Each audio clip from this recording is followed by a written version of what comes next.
और ये कह दिया गया है कि वोट काउंट ही नहीं होगा। और ये सिर्फ राय कानूनी बरादरी की नहीं है, ये राय जो है ये उस फाजल बेंच के 2 मुअज़्ज़ज़ जज साहबान की भी है कि it amounts to rewrite the constitution. उसके ऊपर सुप्रीम कोर्ट की जो सुप्रीम कोर्ट बार एसोसिएशन की जो रिव्यू पिटीशन है वो एडमिट हो चुकी है। वो आज कल जो है वो किसी वक्त भी उसके ऊपर समाअत हो सकती है, और अगर उसमें फ़ैसला जो है वो अदरवाइज़ आता है और ये बात जो कॉन्स्टिट्यूशन को री राइट करने के मुतरादिफ है वो ख़त्म होती है, तो फिर हमज़ा शहबाज शरीफ की वही पोजीशन बहाल हो जाएगी जो उन्होंने 197 वोट हासिल करके वो एज चीफ मिनिस्टर जो है वो इलेक्ट हुए थे। तो फिर उसके बाद फिर क्या सूरत बनेगी? तो इसलिए हमारी ये इस्तदा है कि ये सारी जो रिव्यू पिटीशन है और इसके अलावा जो इससे मुतल्लिका जो पिटीशन हैं उन सब को जो है वो इकट्ठे सुना जाए, और जो MPs डी-सीट हुए हैं उनकी भी बाकायदा जो है वो अपीलें जो है वो सुप्रीम कोर्ट में मौजूद है। और ECP ने यानी इलेक्शन कमीशन ऑफ पाकिस्तान ने उन 25 लोगों को डी-सीट किया इस बुनियाद पे कि उनके ख़िलाफ़ पार्टी के हेड की जो है वो डिक्लेरेशन है। पार्टी हेड ने डायरेक्शन दी उनको और उस डायरेक्शन पे उन्होंने अमल नहीं किया, लिहाजा वो डी-सीट हुए। और अब भी एक पार्टी हेड की डायरेक्शन है और उनको जो है वो DC अब उनको जो है वो उनका वोट जो है उसे काउंट नहीं किया गया। अब अगर कल को अगर ये फ़ैसला ये होता है MPs की पिटीशन में कि उनके वहाँ पे भी कोई पार्लिमानी पार्टी की डायरेक्शन नहीं थी, पार्लिमानी पार्टी का इजलास नहीं था, तो फिर क्या सूरत बनेगी?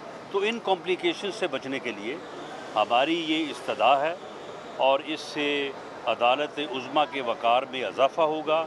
उसके ऊपर जो है वो तमाम सियासी जमातों का बल्कि पूरी कौम का जो कॉन्फिडेंस है उसमें इजाफ़ा होगा कि वो फुल जो है वो कोर्ट जो है उसका बेंच तश्कील दें और वो जो है वो इसकी जो है वो समाअत करे।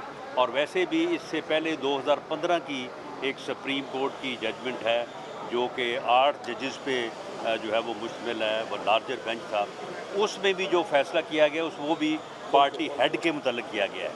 तो इसलिए ये सारी जो चीज़ें हैं ये सारी मिल के इस बात का तकाज़ा करती हैं कि जो है वो फुल बेंच जो है वो बनना चाहिए और उसके बनने से ही जो है ये सारी controversy for all times to come जो है ये रिजॉल्व हो सकती है।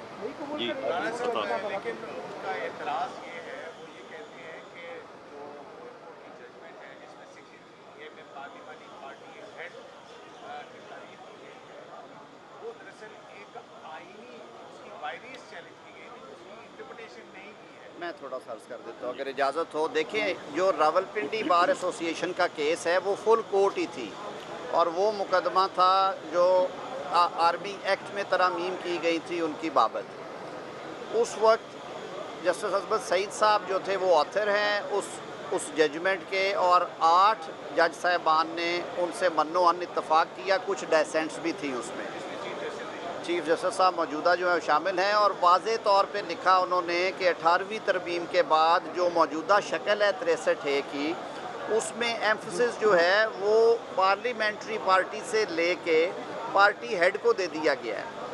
एक और 5 रुकनी जजमेंट है जो कि मियां नवाज शरीफ साहब को जब सज़ा सुना दी गई थी तो उनके ख़िलाफ़ जुल्फ़िकार भुट्टो साहब ने एक पिटीशन फ़ाइल की कि ये जो पॉलिटिकल पार्टीज़ एक्ट है ये तब्दील होना चाहिए, ये जो इसमें तरमीम आई है ये सेल्फ़ सर्विंग है मियां नवाज शरीफ साहब को फ़ायदा देने के लिए। 5 जज साहिबान के बेंच ने कहा कि पार्टी में जो सबसे मजबूत आवाज़, रुतबा और पार्टी का जो सबसे मजबूत जो सतून है वो पार्टी हेड होता है। उन्होंने कहा वो लिंच पिन है। उसमें बाकायदा कहा गया कि वो पार्टी को डायरेक्शंस देता है, वोट कैसे डालना है, किसको नहीं डालना, वो टिकटें देता है, वो रुकनीत से निकाल सकता है, वो 63A के तहत फारिग कर सकता है। तो इस सारी बहस के बाद आज जो वकील थे हमज़ा शहबाज साहब के, उन्होंने अदालत के रूबरू ये इस्तदा की जो राना साहब ने कहा है पहली बात ये है कि अगर सुप्रीम कोर्ट बार एसोसिएशन का रिव्यू कल को एक्सेप्ट हो जाता है, जो कि दाखिल हो चुका है और उसको नंबर लग चुका है, तो फिर तो सारी चीज़ें रिवर्स हो गई, तो कोई नुकसान नहीं होगा कि आप उसको इसके साथ मिला लें। दूसरी बात कि डायरेक्शन पार्टी हेड की आनी है या पार्लिमानी पार्टी की आनी है, चाहे कॉन्स्टिट्यूशन में लिखा है, लेकिन फुल कोर्ट ने 2015 में कहा कि ये पार्टी हेड का इख्तियार है। वो गलती की दुरुस्तगी भी हो जाएगी जब फुल कोर्ट बैठेगी और उसे एग्ज़ामिन करेगी। और तीसरा, अगर MPAs जिनकी अपीलें पेंडिंग है वो साबित कर देते हैं कि डायरेक्शन पार्लिमानी पार्टी की होनी चाहिए थी, जबकि हमारे केस में सिर्फ इमरान अहमद खान साहब की डायरेक्शन थी, और वो बहाल हो जाते हैं, तो उस सूरत में भी फिर चीज़ें रिवर्स होंगी। लिहाजा इसी वजह से सुप्रीम कोर्ट बार एसोसिएशन के 7 सदूर आज पेश हुए। उन्होंने कहा कि अदारे की इज़्ज़त और तकरीम में इजाफ़ा होगा। ये बड़े अहम कानूनी नुकात हैं।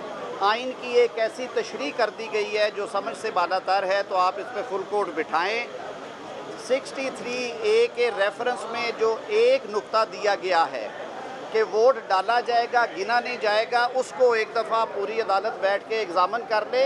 अगर फ़ैसला ये हुआ कि हाँ ये कानून में हो सकता है कि वोट डले तो ज़रूर, लेकिन गिना नहीं जाएगा, तो हम इंशाअल्लाह उल अज़ीज़ पूरी अदालत ये फ़ैसला दे, सरे तस्लीम खम करके जाएंगे यहाँ पे। यानी ये तीनों जजमेंट जो कन्फ्लिक्टिंग हैं, तीनों जजमेंट जो हैं वो कन्फ्लिक्टिंग हैं। कह देती है कि जनाब ये डिप्टी स्पीकर की रूल जो है ये तो आप इसको फिलहाल करते हैं अलावा परवेज़ लाई साहब को लगाए वज़ीर आला, और 63A के मुद्दे इस तशरीह के लिए हम फुल कोर्ट बना देते हैं और उस सब्जेक्ट को इनकी वज़ारत आला फाइनल नहीं तो अगर फैसला अदरवाइज आया फिर मैं इसीलिए कहता हूँ कि पहले भी हमने 4 से 6 दिन में नो कॉन्फिडेंस वाला बेंच कंक्लूड कर लिया था, तो क्या ही अच्छा हो कि इसे 5-6 रोज़ में फिक्स कर दिया जाए और सुन लिया और जाए। अगर फैसला अदरवाइज आया तो फिर क्या होगा? उसका क्या जवाब और है? अगर पार्टी जी अता साहब बात कर रहे हैं। अगर पार्टी हेड की डायरेक्शन नहीं है तो फिर इसका इफेक्ट ये भी होगा कि वो 25 अरकान जो बहाल हो डीसी जाएंगे। हुए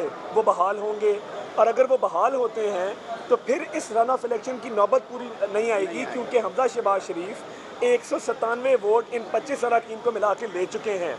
तो इन आइदर केस ये केस इन्फेक्चुअस हो जाएगा अगर ये होल्ड किया जाता है कि पार्टी हेड की डायरेक्शन नहीं है, पार्लियामेंट्री पार्टी की डायरेक्शन है। और एक और बात, यूसुफ रज़ा गिलानी साहब के 7 वोट रिजेक्ट किए गए प्रिजाइडिंग ऑफिसर की तरफ से, वो केस पेंडिंग है, उस पर भी फैसला आना चाहिए कि वो 7 वोटों का क्या फेट है।